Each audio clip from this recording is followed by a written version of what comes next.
Noored valged tüdrukud ei ole Ühendkuningriigis enam turvalised ja need, kes seda teevad seda, sest nad pääsevad karistuseta. Mida nad siis teevad, küsite? No, selliseid asju nagu see. Kao minema? Viisakalt öeldes kao minema. See ongi see. See ongi see või? Ma mõtlen sõna otseses mõttes grupp valgeid tüdrukuid kõnnib mööda tänavat ja see on ilmselgelt nii. Mees üritab tegelikult tema tagumikust kinni haarata. Olgu väga selge, mis muutub kogu Ühendkuningriigis üha enam ja enam nähtuseks. Tüdrukud räägivad sellest igal pool. Ja see noor tüdruk, see avaldas mulle uskumatult muljet. Vaata seda. Ma tahan kindlasti jagada oma kogemusi sel teemal. May oli üks piirkond, kus ma varem elasin. Praegu ma seal enam ei ela. Kuidagi elan ma nüüd uhkes piirkonnas. Me saime selle maja väga odavalt. Aga minu vanas piirkonnas oli suur probleem, kus kahjuks migrantmehed ootasid bussipeatustes ja bussides, et ahistada ja seksuaalselt rünnata noori naisi ja tüdrukuid. Nii et sa ütled mulle sõna otseses mõttes, et on üks tüdruk, ma ei tea isegi kui vana ta on, aga ta näeb välja nagu väike laps. Kes on näinud, kuidas migrantidest mehed ootavad busside juures, et tüdrukuid ahistada, eks? See ei ole mingi juhuslik video, kus keegi kogemata kaamerasse jäi. Ei, ta kogeb seda seal, kus ta elab. See on tohutu probleem, millest kõik tüdrukud teavad ja ometi sellest ikka veel ei räägita. Meil oli MeToo liikumine, mis peaaegu raputas kogu maailma, kui naised tulid välja ja ütlesid, jah, teate, kui ma töötan kõrgseltskonnas nagu Hollywood, oli seal palju väärkohtlemist ja kõik olid nagu, vau, ma ei suuda seda uskuda. Aga kui noored tüdrukud ütlevad, ma ei saa bussist maha tulla, sest seal on migrandid, kes ootavad, et mind ahistada, siis kus on šokk ja õudus? Sest see peaks olema üsna levinud. Nagu 2 korda, kui mind on kooli jälitatud, olen ma bussipeatusest mööda kõndinud ja siis on mind jälitatud.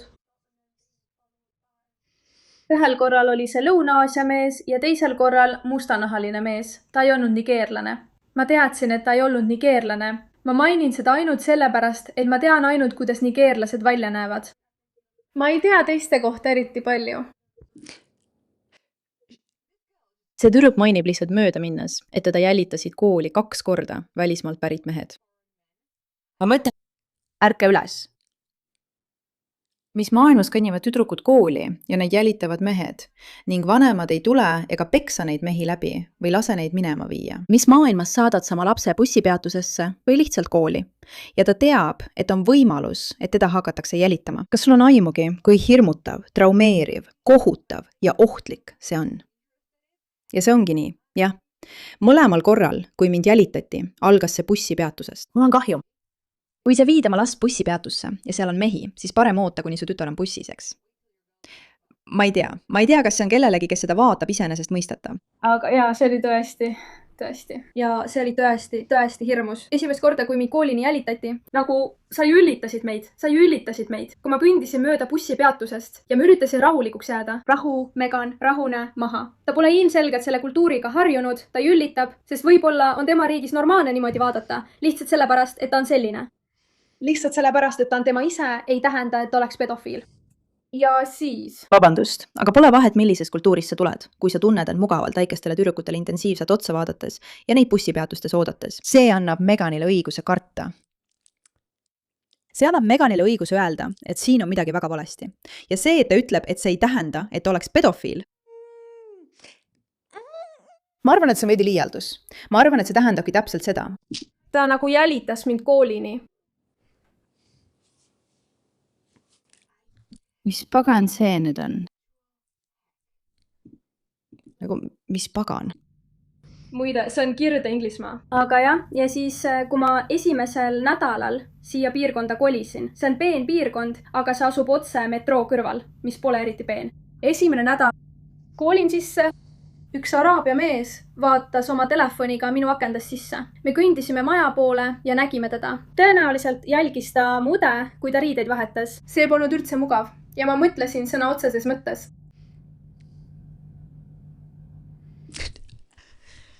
Mis ma olen? Mis taeva nimel sa kolid peenesse piirkonda? Sa ei räägi ühest imelikust kohast. Ei, ta elab ühes kohas. siis kolib teise peenesse piirkonda ja siis on seal mees, kes vaatab aknast ja jälgib, kuidas tema õde võtab riided seljast. Need on sellised lood, millest tavaliselt räägiks kogu maailm või vähemalt oleksid need inimesed vanglas. Aga tema lihtsalt püüab öelda umbes nii, et jah, see on, ma mõtlen. Nad tulid minu järele, nagu kas mingi jõuk on mind sihikule võtnud, mis siin toimub, sest seda juhtub liiga tihti. Ja siis järgmisel nädalal pärast seda kõndisime me koju ühest kohalikust söögikohast, ma ei ütleks restoran, sest see pole peen.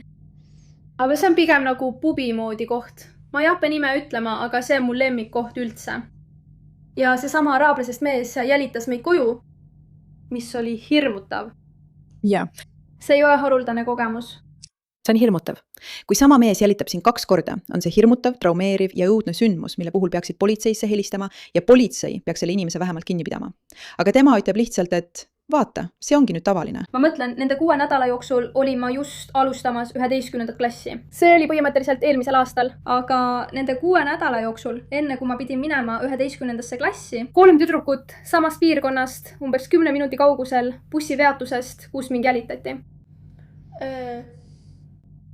Ahistas neid araablasest mees. Moide, migrant, bussi. Ja nad kõik 3 olid nii hirmul. Nad olid alla 14 aasta vanad. Ja muide, ta otsis endale naist. Ma võtan oma sõnad tagasi. Kui ma sulle varem ütlesin, et lihtsalt oota, kuni su tütar bussi peale saab, sa võiksid tegelikult ise bussile minna. 14-aastased tüdrukud, kellelt araabia migrant küsib, kas nad oleksid valmis tema naiseks saama. Jooksid hirmunult bussilt maha ja ta ajas neid koopipoodi taga. Ja selle kohta ei tehtud midagi. Politsei ütles, et me ei saa midagi teha. Kuigi see mees käitus sõna otseses mõttes nagu kiskja, ei saa me midagi teha. Ma tõesti tahan.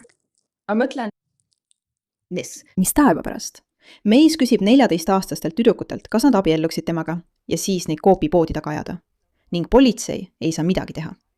Pole ime, et see on tavaline nähtus. Nähtus? Nad teevad seda, sest pääsevad karistuseta oma rassi tõttu. Nad teevad seda, sest pääsevad karistuseta oma rassi tõttu.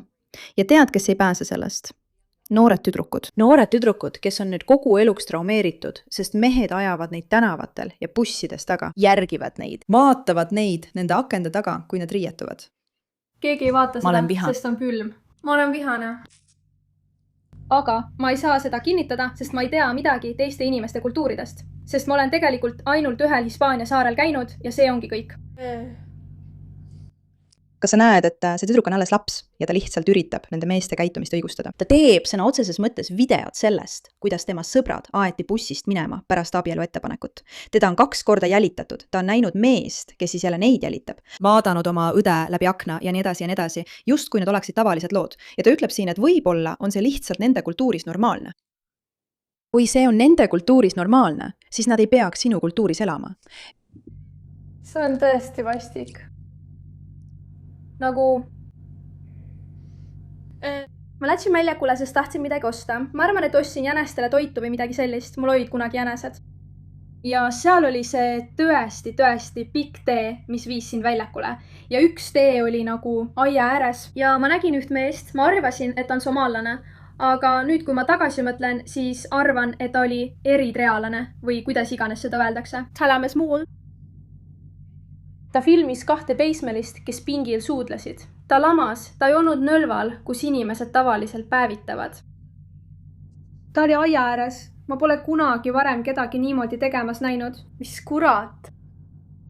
Ja ta oli põhimõtteliselt oma telefoni pingi all, ta üritas kaitsta. Sõna otseses mõttes, see on noor tüdruk, kes on nüüd teatanud või rääkinud rohkematest juhtumitest, kui ükski noor naine kunagi kogema peaks. Aga ta räägib neist kui millestki tavapärasest. Ja ta räägib neist nii, nagu püüaks teist poolt õigustada.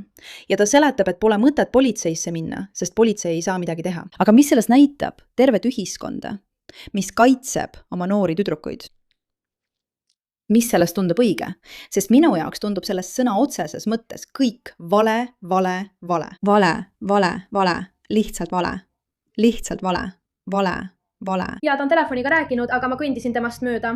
Loodan, et ma ei ole selles videos. Loodan, et kui ta nalja teeb, siis ta filmis neid 2 teismelist. aga siiski on olemas tohutu pedofiilia probleem, mis vajab kuradima lahendamist. ja inimesed peavad lõpetama ohvrite vaigistamise, kes julgevad välja tulla lihtsalt sellepärast, et me ei taha kõlada rassistlikult. See ise ongi rassistlik. See on rassistlik ja see on naiste vastane ja see on sinu kultuuri vastane ja see on sinu ühiskonna vastane, kui sa ei ole valmis teise kultuuri probleeme välja tooma. Juba see, et ta ütleb, et võib-olla on see nende kultuuris normaalne. Kui see on kultuuris normaalne, siis nad ei peaks siin olema. Tehtud. Lihtne. Kui noortel naistel on nii palju lugusid rääkida lihtsalt tavaliste noorte naistena. See on vale. Aitäh, et pöörasite sellele küsimusele tähelepanu.